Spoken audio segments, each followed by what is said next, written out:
Hi everybody, today I'm answering your frequently asked constipation questions. These are questions that I got asked in my Facebook group, on my Instagram stories, on previous YouTube videos left in the comments, and then questions I just get asked very often talking to people about constipation. If you want to know where you can join my Facebook group, follow me on Instagram, all that stuff, it is linked down below. And in this video, I'm just going to get into those nitty-gritty questions. These are not going to be like the basic 101 constipation kind of questions. These are very specific. These are things I get asked very often, so I think you'll find them very helpful. If you want to skip through to find the questions that interest you the most, I'll have the questions linked in the description along with the timestamps. So if you don't know me already, my name is Kaylee. I am a certified nutritionist and gut health specialist, and I love helping people to overcome chronic gut issues like constipation at the root using natural principles such as diet and lifestyle. So let's get into it. So the first question is it possible to reverse laxative dependence if you've been taking laxatives like senna or miralax for years, and if so, how? So yes, it is absolutely possible. First, I will note it is ideal if you never get down that laxative train to start. You don't want to take those on a regular basis. Ideally not at all. If it's something you take every once in a while, that's okay, but ideally never get in the habit of taking laxatives daily or regularly. But if you already have, don't worry about it. You can reverse this. So there's a few things that you want to keep in mind here. One is you need to address the root cause of constipation. If your first kind of fix for constipation has been taking laxatives, that means that you never addressed the root cause. So I'm going to get into a lot of different root causes of constipation at a later question in this video, but keep that in mind. You need to address the root cause so you can get your body having bowel movements on its own again. You also need to wean off laxatives because now you have a new problem, which is laxative dependence. They can be very addictive and they can get your body a little bit lazy about having bowel movements. Sometimes your bowels don't have to work as hard when you're taking laxatives, and your body just doesn't have to do the normal things that it has to do to prepare for a bowel movement. So you want to wean off laxatives. Now, this is something depends on the person. You can just cut them out, or you can wean off a little bit more slowly, but it's crucial that you start decreasing the frequency that you're taking the laxatives and working on the root causes at the same time and moving towards being laxative free. Now, another thing that can be helpful here is enemas. You don't want to take them or do them too often, or you can end up with enema dependence, which I'll talk about in a second. But as long as you're only having 1 to 2 max a week, ideally a little less down the road, but you can start with 1 to 2 and then work your way to 1 every other week until you don't need them anymore. That can be really helpful for kind of clearing things out while you're on this path of working on the root cause and also overcoming the laxatives. A note about senna, because I did actually get asked specifically about if you've been taking senna daily for years. You can still overcome it. Same thing applies. But just a note for some of you that might have heard of senna and gone, oh, like that's an herb, that's a more natural laxative, maybe that's a good option. It's not a good option. If you've already been taking about it, like, don't worry about it now, just move towards weaning off of it. But senna works by irritating your gut lining to cause a bowel movement, so it's not something that you want to take on a regular basis. When I was constipated, I would take it every once in a while, but that was like max 3 times a year, like not very often. So that's not the best option. All right, so let's talk about now how to overcome enema dependence. So I mentioned this briefly in answering the first question, but ideally if you're using enemas, you don't use them more than once or twice a week. That should be a shorter period. 2 a week is kind of pushing it, but it can be okay for certain stages of your healing journey. But ideally you'd use them even less. Now, the reason that people will get dependent on enemas is when they do it more often than this. So if you are doing an enema every day, every other day, more than twice a week, you're not giving your colon muscles a chance to contract and relax and move your stools along, because that's a huge part of having a bowel movement is these contractions and relaxation of your colon muscles that pushes your stools along. It's called peristalsis. Yeah, so essentially if you're using enemas too much, your colon muscles will get weak and they won't be as effective at pushing stools out. You need to give your body an opportunity to have those muscles work and for you to go through the normal motions and the normal process of having a bowel movement. So enemas are great to use on occasion when you're feeling really uncomfortable and backed up. It's been, 5+ days since you've had a bowel movement and you really gotta go. But if you're in this stage where you're just using enemas to go every day, that's not good. And the thing that you should do is start decreasing the frequency of your enemas, so not doing them every day, and right away probably jump to like every 3rd day or every 4th day, and just stick to that 2 times a week max amount, because you want to give your colon muscles a chance to start working harder and becoming stronger. They need the stimulus of working to become stronger again. And then you have to work on the root cause at the same time, because again, enemas can be helpful for clearing blockages. They can be very relieving, but they're not a root cause solution, so it's not going to fix your constipation for good. So again, I'll get to the root cause later. All right, so the 3rd question is what to do if you can't have a bowel movement without supplements. So this is going to be kind of similar to the first 2, but there's going to be a little difference here. I grouped these 3 together for a reason. So first, you want to make sure your supplements aren't dependence forming, like laxatives like Senna or Miralax. So there's a lot of ways to do this, but you can dive in a little deeper, and you just want to make sure that your supplements are things like triphala or slippery elm or magnesium, just things that aid your body in having a bowel movement, but you won't become dependent on them. So if you are taking any supplements that are more like laxatives and they are dependence forming, you do want to cut those out. You can wean off a little bit slowly, or you can just cut them out right away. The other supplements, like I mentioned, like the triphala, slippery elm, magnesium, things like that, are fine to keep taking. Now, the thing you have to realize here is you're constipated because you haven't fully addressed the root cause. So this person was asking if you can't have a bowel movement without supplements. So the supplements are like helping and allowing you to have a bowel movement, but you need to work on the root cause to be able to no longer need the supplements. So again, I'll get there later, but just remember, supplements aren't like this magic pill that's going to fix your constipation. They're just there to help move things along, to make you a little more comfortable while you're working on that root cause. All right, so the 4th question is, how do you tell if you're fully emptying or not, if you still feel full and gassy even after an enema? So this can be a little bit tricky, because being full of gas and stools can feel quite similar, but there's a few things you can do to kind of differentiate what's going on here. So you want to assess how often you're having a bowel movement and how much is coming out to start with. If you're using enemas, same thing, you want to assess how much is coming out.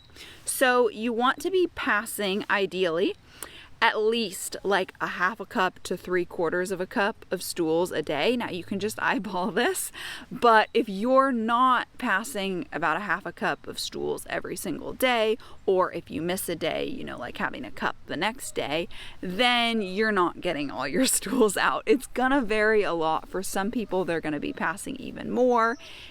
It depends how much you're eating. There's a lot of factors that come into play here, but even if you're not eating a lot, your stools are made up of other things. Aside from waste from food, they're also made up from dead cells, dead tissues, toxins, things like that. So if you're not having that 1/2 cup to 3/4 cup of stools every day, then, you're backed up. You're constipated.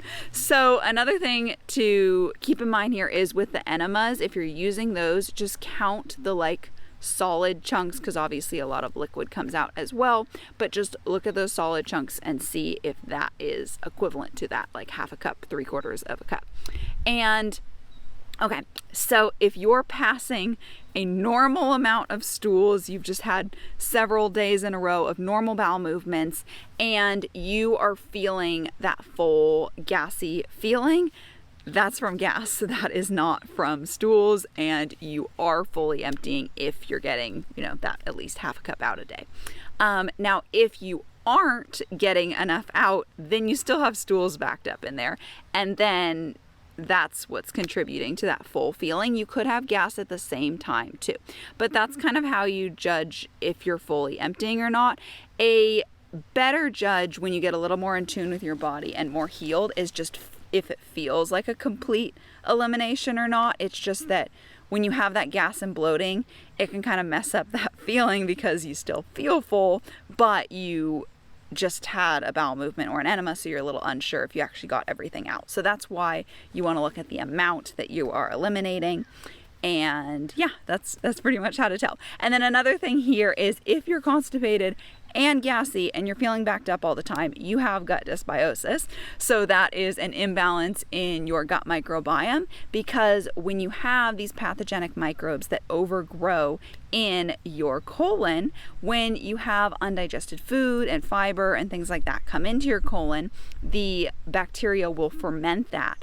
And the pathogenic microbes produce a lot of gas when they are fermenting your leftover food, and gas expands and creates a lot of pressure on your colon. If you have SIBO, this is going on in your small intestine too, so you get even more pressure and gas. So if you're dealing with that, definitely work on fixing your gut dysbiosis. I have a video all about that, so I'll link it in the corner and down below, how to overcome gut dysbiosis. But yeah, so that's a huge thing. Yeah, hopefully that answers your question. Just look at the amount of stools that you're eliminating. If it is sufficient, it's just the gas and you fully emptied. And if it is not sufficient, then you are probably getting that feeling from both the stools and the gas. So next question is how to tell whether constipation is caused by diet or pelvic floor dysfunction. So first of all, either way, you want to work on your diet. So I'll get into the specifics of this in a moment.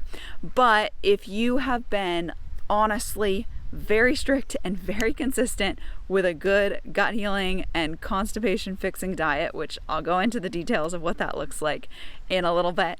But if you've been very consistent with that for 3 months and you've seen no changes at all, or like 6+ months and you've seen some changes, but they've been very minimal and you're just not moving along, then you definitely got another root cause or multiple root causes beyond your diet. Now, ideally, you kind of identify what all the root causes are at the beginning and you work on those simultaneously, so you don't have to do this one thing at a time and then realize that there's a whole other area that you have to address.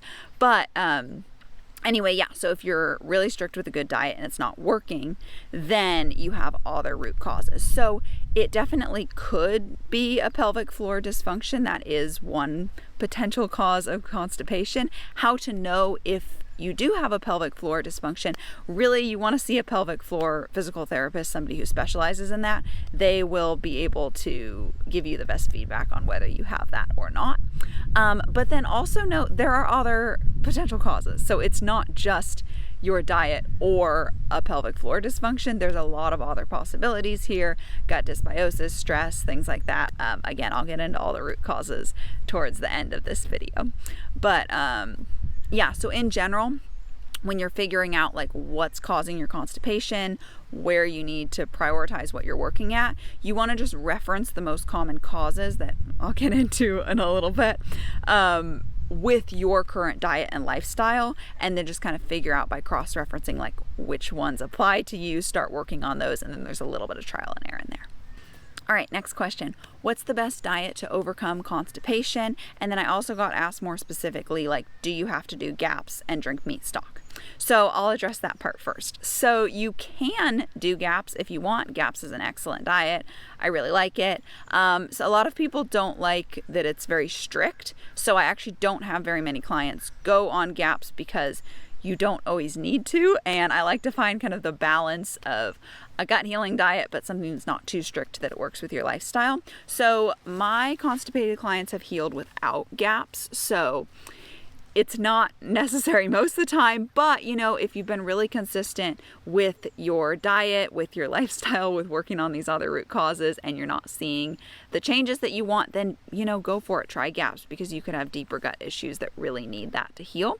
But most of the time, you don't need to do that. For meat stock, I recommend everybody drinks meat stock or bone broth, or at least gets a really good source of collagen, but those are just the best ones. Is really, really important for healing your gut. So a lot of times when people have constipation, they have other gut issues as well. So it's really important there. It's important for getting enough of your nutrients in. If you just eat muscle meat, you're going to be short in certain amino acids like glycine that are higher in collagen. So you're actually not going to get enough of all the amino acids you need if you don't get enough collagen in your diet. And like 30% of our protein, I think it is made up of collagen. Like it's a very large amount that we need for our bones, for our joints, for our hair, for our skin, for our gut, for like a million things. So it's really important you get enough collagen. So I would definitely consume meat stock or bone broth, depending on where you're at in your journey. If you have really, really severe issues, meat stock is better. If you're a little bit further along, bone broth is going to be better. So yes, the bone broth or meat stock is definitely important. It actually specifically helps with constipation too. It increases the fluid that is drawn to your bowels, so it can lead to more regular bowel movements, but it won't overdo it if you're struggling with diarrhea. It finds a nice balance. It will heal your gut lining, it increases nutrient absorption, increases digestive enzymes, increases bile, increases stomach acid, so it really just helps everything work really well. But back to the diet. So the fundamental dietary principles to follow for overcoming constipation are gonna be basically what I call the ancestral diet. So this is like a Weston A. Price style diet. And if you want to learn more about that, I'll link a video up in the corner and down below about like the 11 fundamental principles of an ancestral diet. So this is where I start with my clients, and then some of them I take it a little bit stricter to more of an animal-based diet or GAPS, but most people will heal on an ancestral diet just fine. That is what I personally follow to heal my constipation. So you want to focus on nose to tail animal foods being the center of your diet. They're not going to produce a lot of waste, so you're not going to have this excess waste that's going to bulk up your stools and make you more constipated. They're also very, very nutritious, so they're going to give you more nutrients to make more digestive enzymes to break down your food better. Also, you want to minimize high anti-nutrient foods like nuts, seeds, legumes, and grains. And if you do consume those, you want to soak or sprout or ferment them to decrease the anti-nutrients and just make them easier to break down and digest. You also want to be mindful of fiber. And for most people, you're going to want to decrease fiber. There's an exception. You want to find your fiber sweet spot, really. So if you're having no fiber and that's not working for you, then increasing it a little bit could help. But for most people, they're eating too much fiber that's backing them up more. So you don't want to go too crazy with that. I think I'm going to talk about fiber more in the future, so I won't go too in depth there. I'll talk about it later in this video. Okay, so you also want to cut out as much as possible seed oils, processed foods, alcohol, like gums, preservatives, artificial sweeteners, and refined sugar. All of that's going to worsen constipation.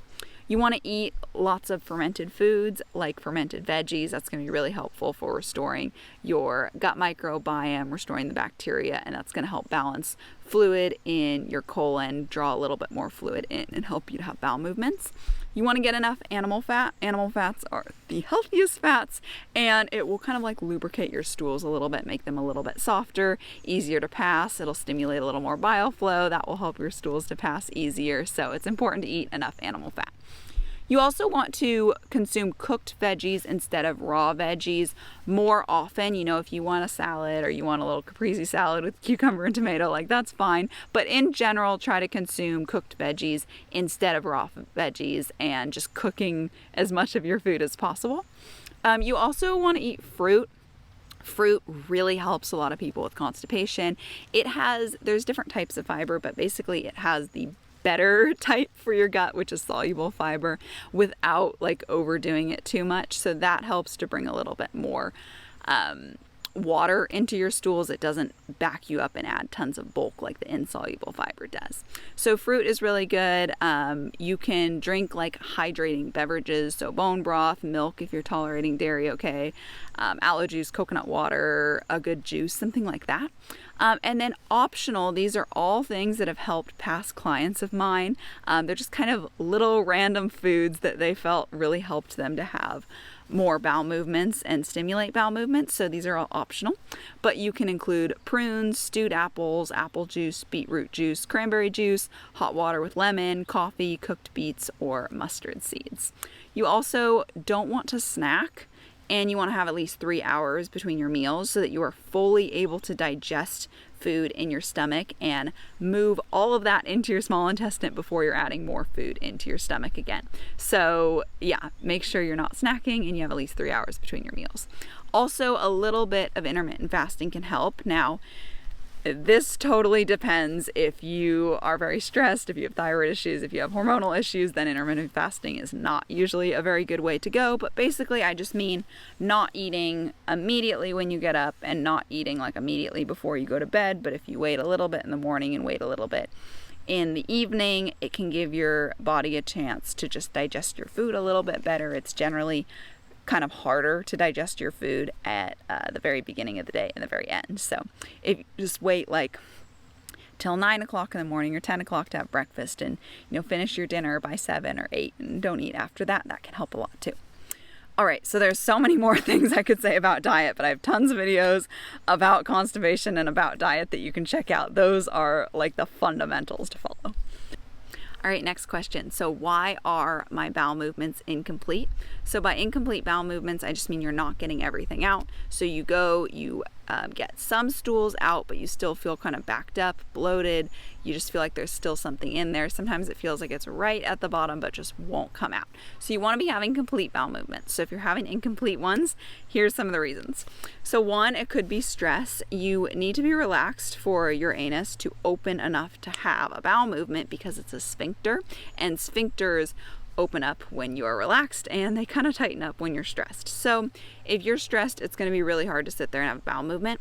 Also, remember our stress state is the sympathetic fight or flight state, and we need to be in the parasympathetic rest and digest state to have bowel movements. So if you think about it, the fight or flight is in nature. If there is like a mudslide that you're running from, or a fire, or an animal, like that activates that stressed state on purpose because it actually moves blood and nutrients into different areas that will allow you to run faster, to fight. You have adrenaline. Like, there's a lot of things that are helpful in a survival situation, but nowadays we can often think about a lot of things that stress us out and get that same sort of reaction. It's often not quite to the same degree, but it will be prolonged and there won't be like this clear off signal. So we'll end up staying stuck in that stressed state. So as opposed to the other examples, if there was an animal and maybe it's like a mountain lion and you kind of like stood up and roared at it and it went away, and then it's been some time and you're like, okay, the mountain lion's gone, and then maybe you went back to your house, like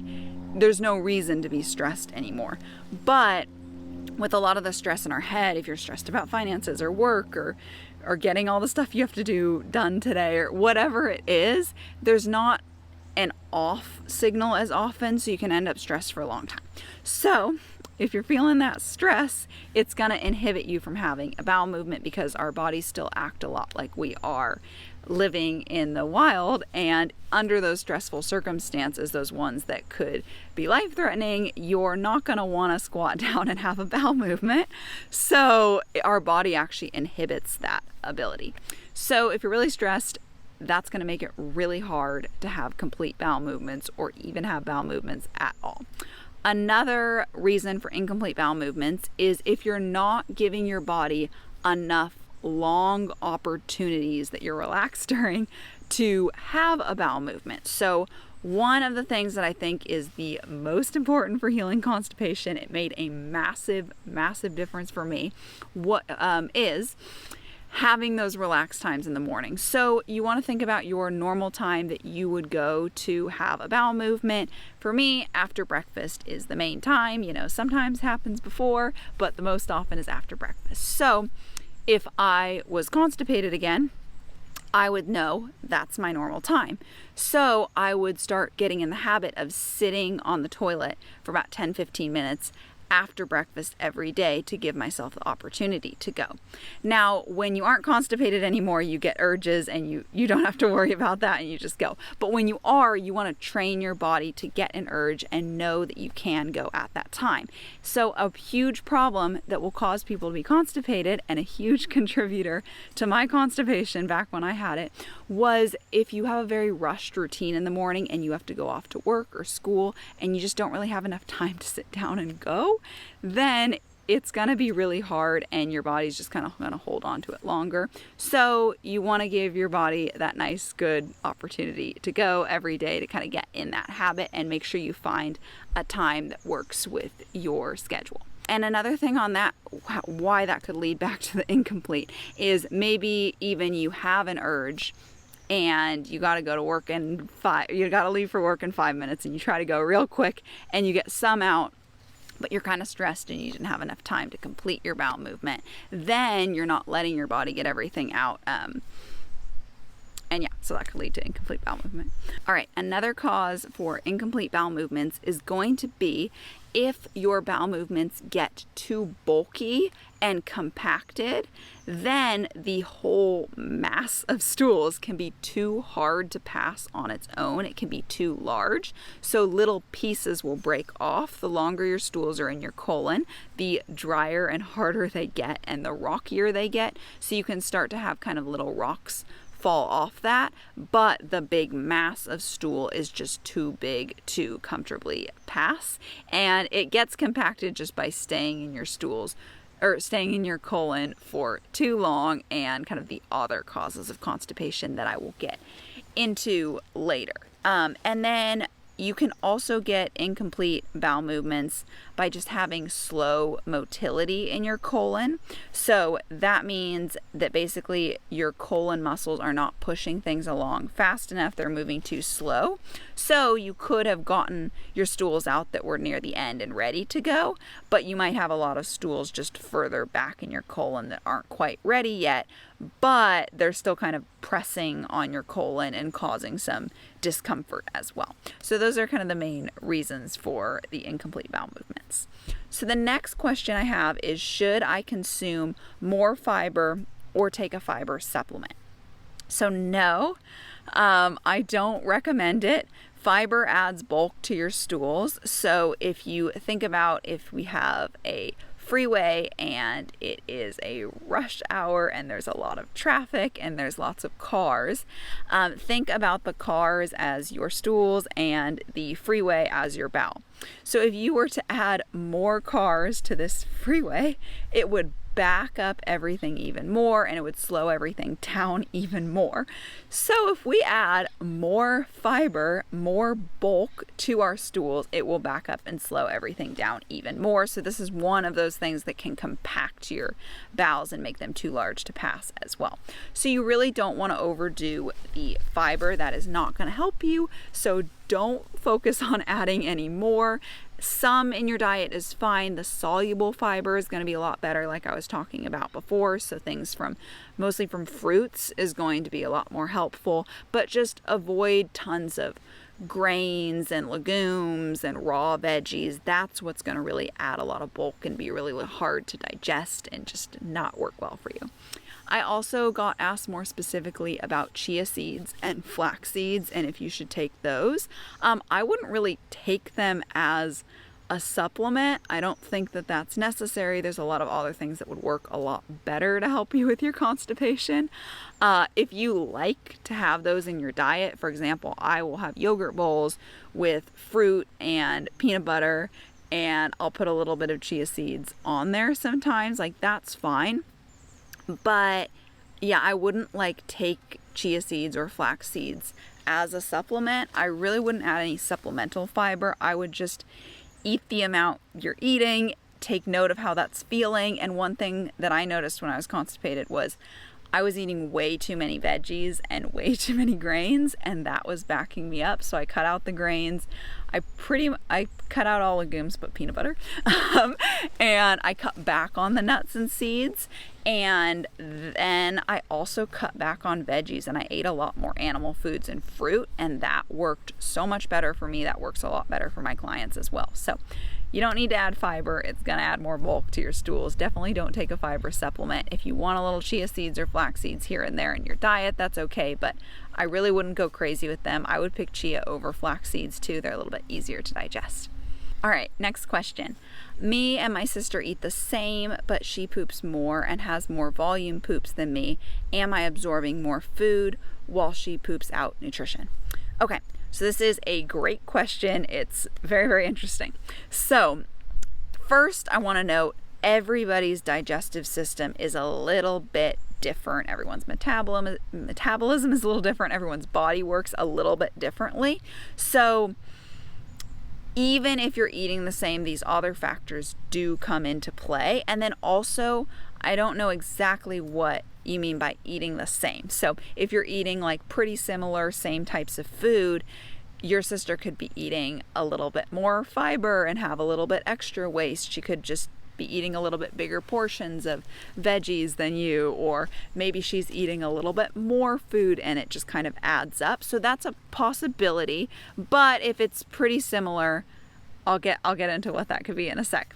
But yeah, also just, she mentioned here in this comment that, or this question, that her sister was having more frequent and larger stools. So I'll get into that in a second. But if you weren't, somebody could, for example, have larger stools a little less frequent than someone else that has a little bit smaller, a little bit more frequently. So that's what I mean by different people's digestive systems and metabolism working a little different. It takes a different amount of time for your food to go from your mouth to coming out in your stools for different people, and it just varies. But in her situation, it does sound like that's a possibility. Again, I don't know all the specifics of the situation, but if your sister's eating a little bit more fiber or a little bit more food, that could explain excess like volume in her stools. Another possibility is stools are not only made up of waste, or of waste from food, they're also made up of like waste from your cells and tissues that your body no longer needs, and also toxins that have either been stored or that you just came into contact with. So maybe she has a little bit of a faster metabolism, is breaking some things down that need to get out. Maybe she has some stored toxins that need to come out. So there's other things like that. But your theory is probably the most solid. It could be a combination of these as well. So yes, if you are not digesting your food properly, if you're not breaking it down thoroughly enough to be absorbed, so what needs to happen is you have your food, it has to be broken down with stomach acid and digestive enzymes and bile and these different enzymes to be able to be absorbed. So it has to be broken down small enough. You can't absorb like 3 glucose chained together. It has to be like 3 individual glucose molecules to go through these little channels in the lining of your gut to end up in your bloodstream. So if your food's not broken down into the smallest units of carbs, fat, and proteins, like amino acids, glucose, galactose, fructose, the various different things. If it's not broken down small enough, it won't be able to get through and will end up as waste. So it's very, very possible that maybe your sister has a little bit of digestive issues. That could be low stomach acid, that could be low bile, that could be low digestive enzymes. Nutrient deficiencies are a huge cause for that as well. That could lead to not breaking the food down thoroughly enough, and then you would absolutely end up with a lot of extra waste. And you mentioned the nutrient like wasting as well. So yes, if you are not breaking it down thoroughly enough to actually get the vitamins and minerals into their small individual little forms, then that is going to get wasted out in the food as well. All right, next question. Is coffee good for bowel movements? So I was specifically asked about black coffee here, but it's not going to make too much of a difference if you have black coffee or if you have some good milk or half and half in it. If you're putting a funky creamer in it or some store-bought almond milk, like that's not going to be great. But as long as you're having black coffee, or if you're tolerating dairy well, if you're having a good whole milk or half and half in it, it's going to be about the same. So for the coffee, it's gonna depend. So I found coffee very helpful in my own journey for stimulating bowel movements, but I also found that I never became dependent on it. And this is how it usually goes. So coffee can be really helpful for giving you that urge, but it doesn't form that dependence. So yeah, so it is a really great option for stimulating bowel movements, but coffee's pretty interesting because there's a lot of pros and cons on it. I actually have a whole video and I have an article that go into all the pros and cons, so I'll link that in the corner and down below. watch the video if you prefer that format. If you like to actually look at all the studies and hear about those and see all the links to those, then check out the article. But anyway, you want to look at you as a whole, your health as a whole, and your goals as a whole. So essentially, somebody who is very stressed, struggling with nervous system regulation, struggling with fertility, has issues kind of like that, and does not feel good when they consume coffee or caffeine, they shouldn't be drinking it. It's not going to help them. But someone who's pretty relaxed already, if you have any kind of liver issues, sluggish bile flow, things like that, coffee can help there. If you're constipated, coffee can help there. So it just kind of depends. If you want something more thorough, I go over it pretty thorough in that video and article, so you can look into it. But coffee specifically is helpful if constipation is your issue, but there are plenty of other things that help as well, so you do not need it to heal by any means. I was not drinking it regularly when I healed my constipation. I didn't start drinking it regularly till like years after, but so you don't need it to heal, but you can use it. It can be helpful in healing. It's not particularly like harmful to your gut in any way. I know that was a question, like if it was helpful or harmful for your gut.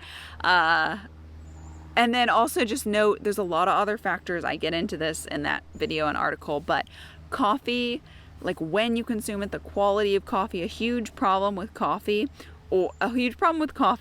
is that people will have it in the morning before they've had any food, and that can really cause a stress response. So it's best to have it with and after your breakfast, and make sure you have a balanced meal with fat, carbs, and protein. That'll help you to just metabolize the caffeine better and not feel so antsy from it. Another problem is if people drink it too late in the day and it interferes with sleep, that's going to interfere with healing. Another problem is when people are talking about caffeine, not necessarily coffee.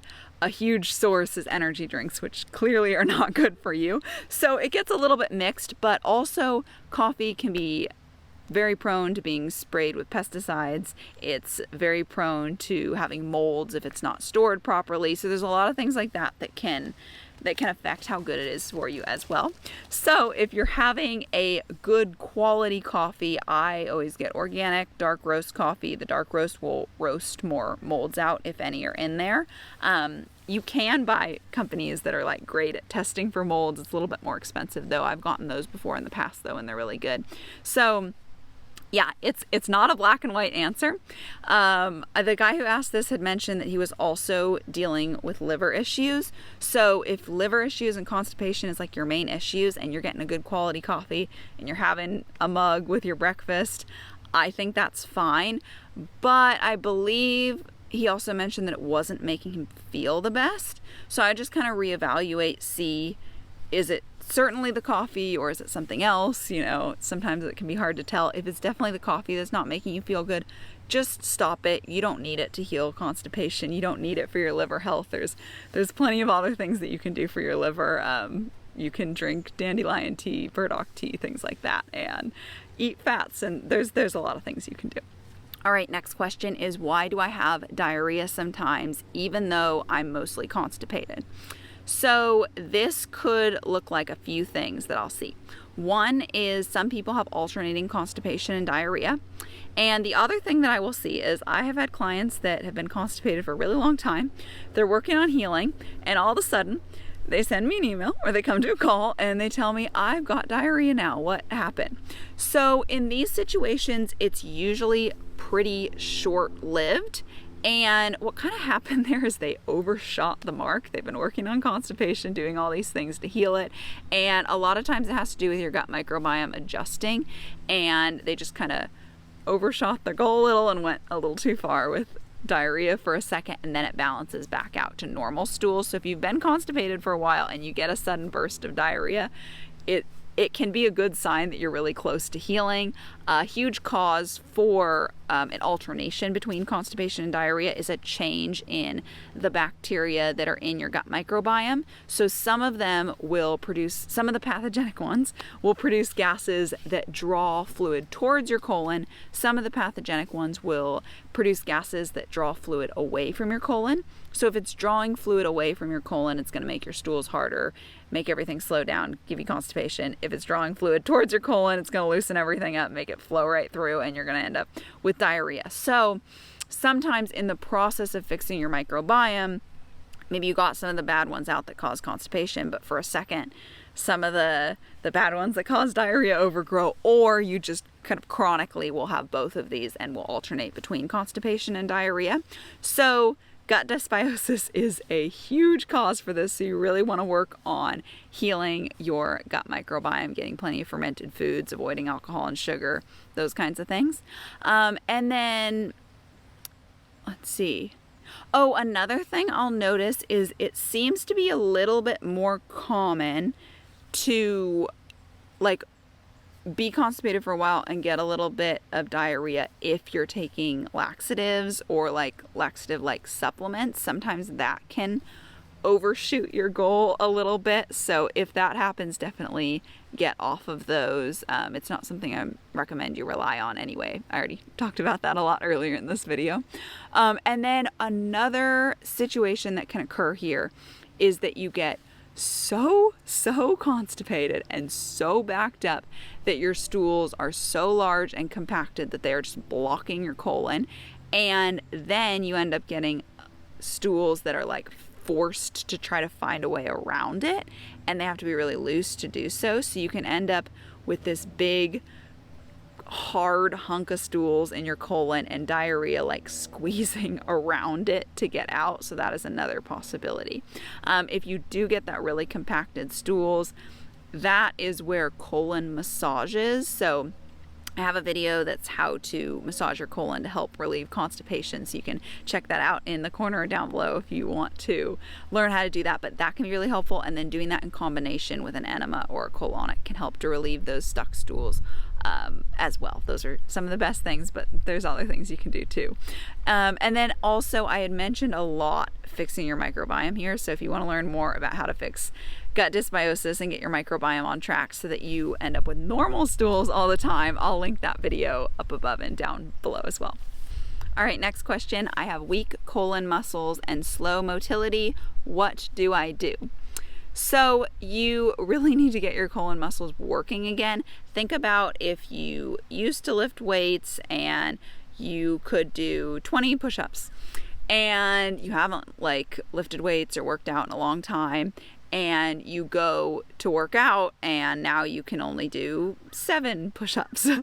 You have to start doing push-ups regularly to build your muscles again to be able to get up to 20 and even past that again. So it's the same thing with your colon. The muscles need to be worked so that they can get stronger. They have atrophied. You need to make them stronger by working them and working them out. So to do that, you basically need to give yourself the opportunity to have normal bowel movements, and that means not using a bunch of laxatives and enemas all the time. You can, like I said earlier in this video, you can use an enema once or twice a week if you really need to. You can use some supplements or some of those foods to help you, but really you just want to work on the root causes. That's what's going to help you the most of all. So another thing to note is you just want to figure out why you have the weak colon muscles and why you have the slow motility. A lot of times that is from laxative and enema use, like I already mentioned. So if that is the case, you want to start weaning off of those and working on the root cause of your constipation, of course.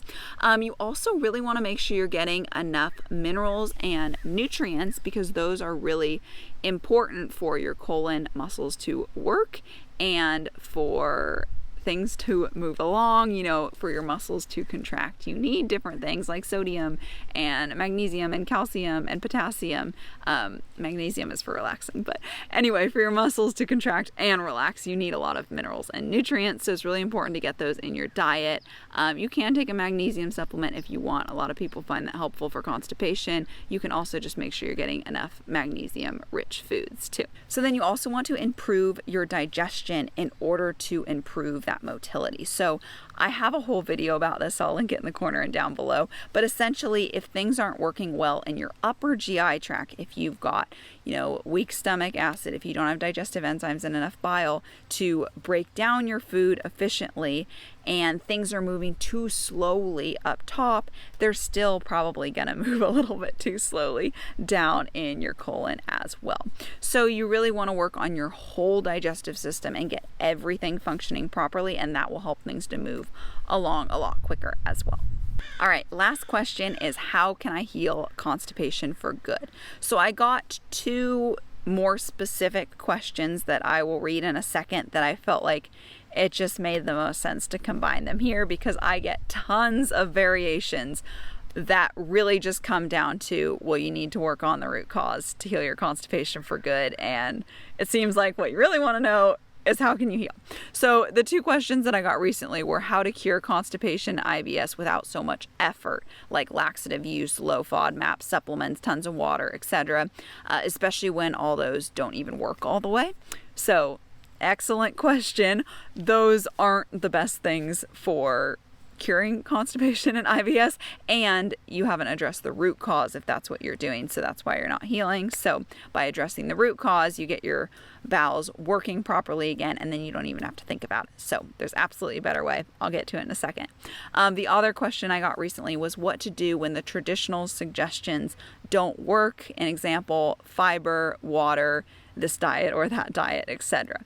So like I said, the key thing in both of these questions and in so many others that I get like this is you have to address the root cause. If you can't have bowel movements that are complete and feel relieving nearly every single day, if you miss a day here and there, that's not a huge deal. I miss a day here and there, but pretty much every day if you go at least once and it's complete. If you can't do that, you are still constipated and you haven't fixed all of the root causes. So let's get into what the most common root causes are.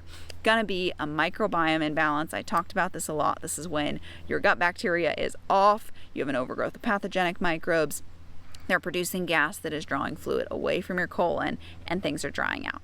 Stress is another huge one. I also talked about this a lot already, but if you are stressed, you're not going to give your body a chance to actually relax enough to have a bowel movement. Then you also, excess fiber and excess waste. Again, I kind of touched on this already, but if you're eating too much fiber or you're not digesting your food properly enough and breaking it down into those small enough units to be absorbed, then you're going to have a lot of excess waste, and that's going to just add a lot of bulk, back things up, and slow everything down. Another root cause is weak digestion. So this could be a few different things. It could be low bile flow, sluggish bile flow, stones, anything that's not letting your bile flow. It could be low stomach acid, so you don't have strong enough stomach acid to break your food down thoroughly and just get your digestive system off on the right track. You could be low in digestive enzymes. You're often low in digestive enzymes if you're low in nutrients, and that can be kind of a vicious cycle, but it's definitely something you can break out of. So any kind of digestive issues that are further up on the GI tract than your colon are going to impact how things happen in your colon. So that's something to be aware of.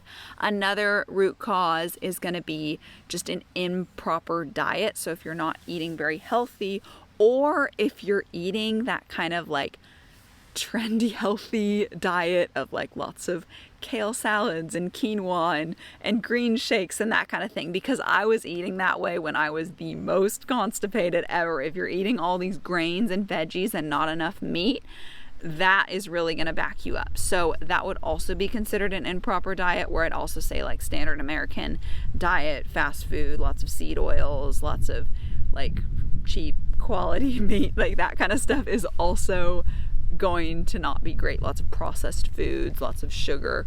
Any diet like that is going to really mess you up in your bowels and just not work properly. So you want to make sure you're having enough really good quality animal foods and then some good seasonal fruits and veggies. And if you want to have a little bit of if you want to have some of those plants like the nuts, seeds, legumes, and grains, just prepare them properly, soak them, sprout them, ferment them. I talk about this all the time. And then, so another root cause is not having that good relaxed morning routine to have a bowel movement. Another root cause is going to be mineral deficiencies. So if you're not getting enough minerals like magnesium, that can throw off the fluid balance in your colon and dry things out. It can also prevent your colon from having those efficient contractions to get your bowel movements out. Okay, and then another root cause can be a backed up colon. So this can be a symptom of some of the other root causes, but if you fix the other root causes and you're still constipated, this can become kind of that last straw that you need to fix. Because if you have this mass of hard stools that's stuck in your colon and hasn't been able to get out, and you fixed the root causes that cause that, but it's still there and you're not able to get it out, that is your last cause that needs to go so that things can start flowing normally again.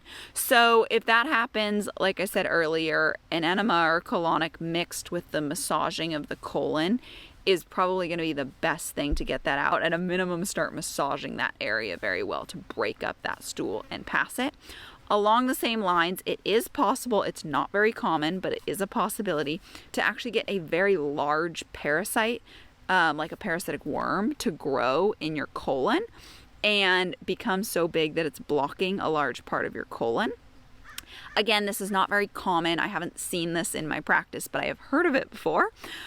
If that is the case, then you're probably going to want to do more of a parasite cleanse where you take some herbs to kill off parasites and probably do like an enema in combination with that.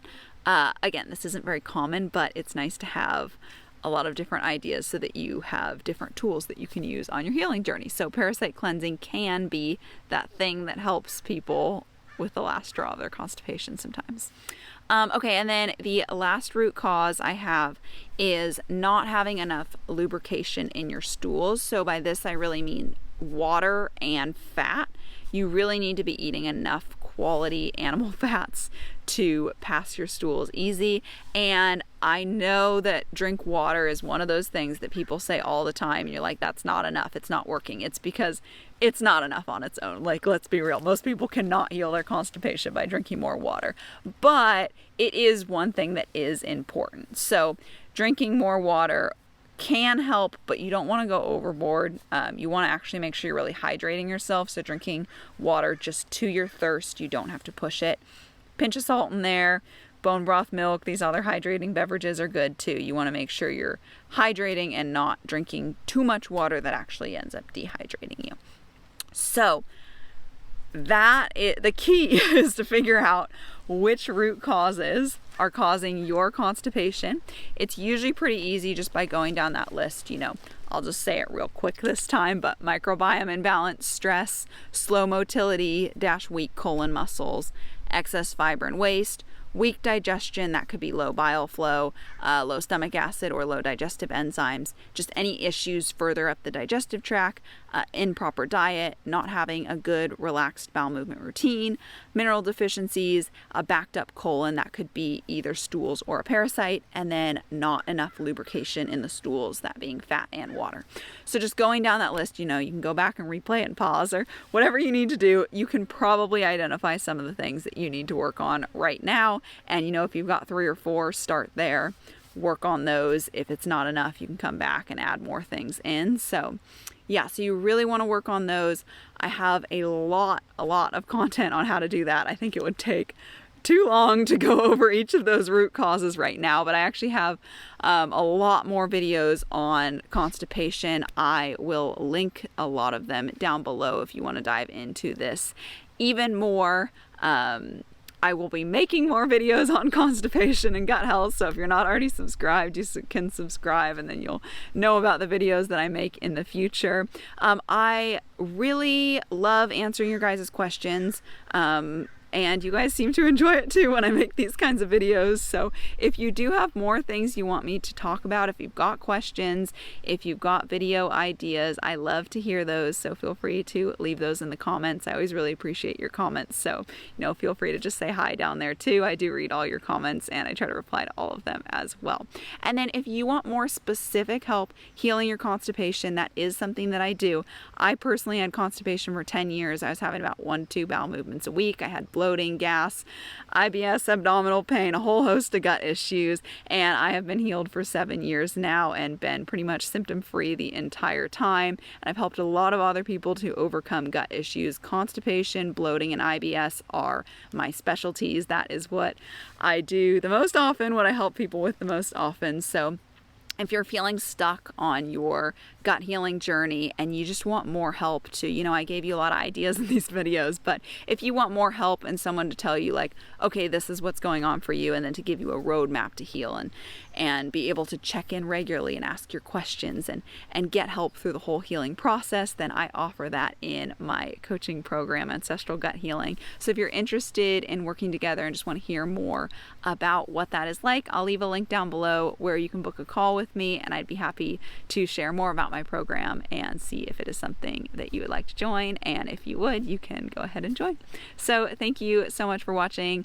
This was a long one. I hope you liked it. If you did, let me know. I love to hear your guys' feedback. So yeah, again, thank you for watching, and I will link a video, or I'll link a little playlist on the screen here. So if you want to check out more of my constipation videos, you can check them out there.